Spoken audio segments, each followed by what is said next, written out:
Every culture on Earth carries a version of the same story. Beings that were here before us, enormous and ancient, who built things we cannot explain and left traces we cannot ignore. The Norse had their Jotnar. The Greeks had the Titans and Gigantes. The Old Testament describes the Nephilim. Hindu cosmology holds that humans in earlier ages were both larger and longer-lived. Indigenous traditions across the Americas, Africa, Oceania, and Central Asia independently describe a race of giants who preceded the current order of things. This is not coincidence in the usual sense. Researchers who study mythological convergence note that independent cultures producing the same narrative structure around the same basic claim represent something that requires an explanation. What that explanation is depends heavily on who you ask. Start with the bones. In the 19th and early 20th centuries, skeletal remains of unusual size were reported in archaeological digs at a rate that later researchers have found difficult to account for. The Smithsonian Institution received dozens of field reports from excavations across the American Midwest describing human remains with femur lengths and cranial volumes significantly outside the standard range. A 1916 report in the Wisconsin Archaeologist detailed skeletal finds near Lake Delavan with femur lengths, suggesting individuals between 7 and 8 feet tall. Similar accounts appear in the records of the Bureau of American Ethnology from the same period. The bones were catalogued, transferred, and in most documented cases, are no longer traceable in institutional collections. The disappearance of the evidence is where the story usually breaks into two incompatible versions. One holds that the remains were misidentified, mislabeled, or simply lost in the institutional chaos of a pre-digital archive system. Museums in that era routinely deaccessioned, mislabeled, or simply lost material that didn't fit the dominant research frameworks of the time. The other holds that something was deliberately removed from the record.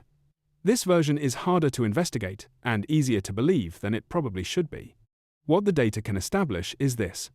Human height is not fixed across evolutionary time. Homo heidelbergensis, one of our direct ancestral lines, showed skeletal remains in some populations, suggesting average heights between 6 and 7 feet. The Denisovans, reconstructed from fragmentary remains and genetic analysis, appear to have been substantially larger than modern humans in some populations. A jawbone recovered from Tibet in 2019 and identified as Denisovan by protein analysis was large enough that initial researchers thought it belonged to a bear. The phenotypic range of archaic human species is not fully understood, and the assumption that no human or human-adjacent population ever significantly exceeded modern size ranges is not something the current fossil record can confirm. The harder question involves construction. There are structures on this planet whose origins the engineering models have not satisfactorily resolved. The megalithic blocks at Baalbek in Lebanon include individual stones weighing over 1,500 tons.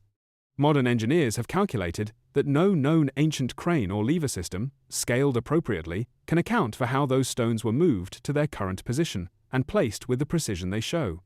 The response from mainstream archaeology is generally that we underestimate ancient ingenuity and haven't yet recovered the full evidence of ancient technology.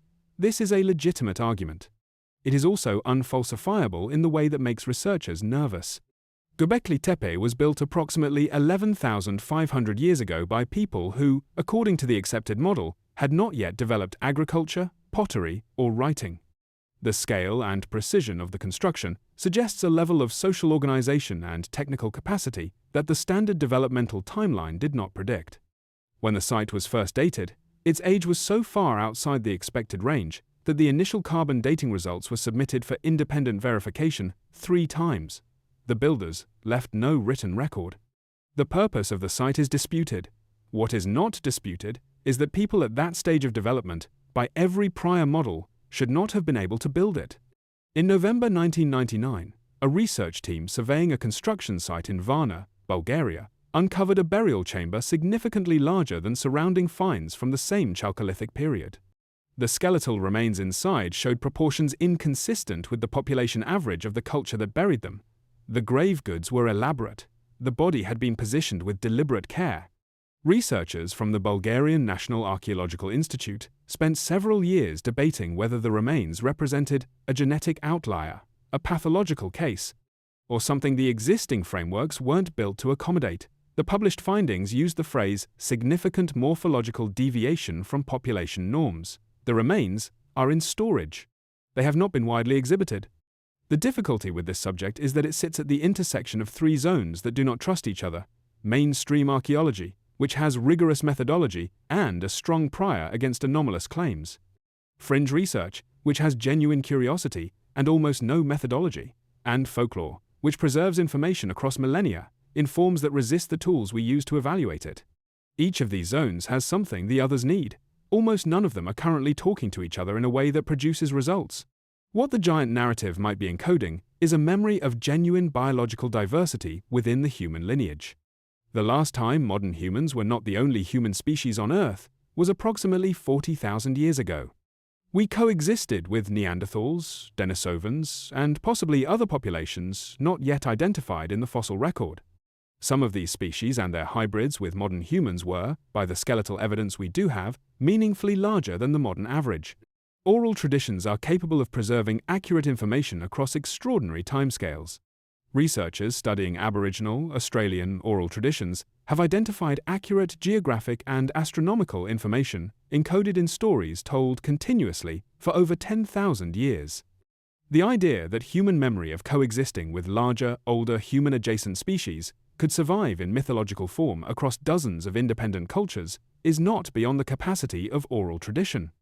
What it cannot do is tell us what that coexistence looked like from the inside, whether the beings in the stories were remembered as terrifying or sacred or both, whether the construction sites we cannot explain were built by populations we haven't correctly modeled or by technologies we haven't recovered, whether the bones in the institutional archives that are no longer traceable were anomalies or evidence of something the record wasn't ready for. The researchers who work closest to this question tend to hold it carefully. The mythologists who track convergence across independent cultures note the pattern without claiming to know what produced it. The paleoanthropologists who study archaic human diversity point to how much of the picture is still missing. The engineers who model ancient construction sites publish their load calculations and note where the models fail without speculating publicly about what that failure means. The giant stands at the edge of every map we've drawn, outside the frame of what the data can reach, but inside something else. A memory carried in parallel across every human culture that has ever tried to describe where it came from. Whether that memory points to something real, something imagined, or something we haven't yet developed the tools to tell apart, is a question the bones in storage are not answering. And we keep finding the bones.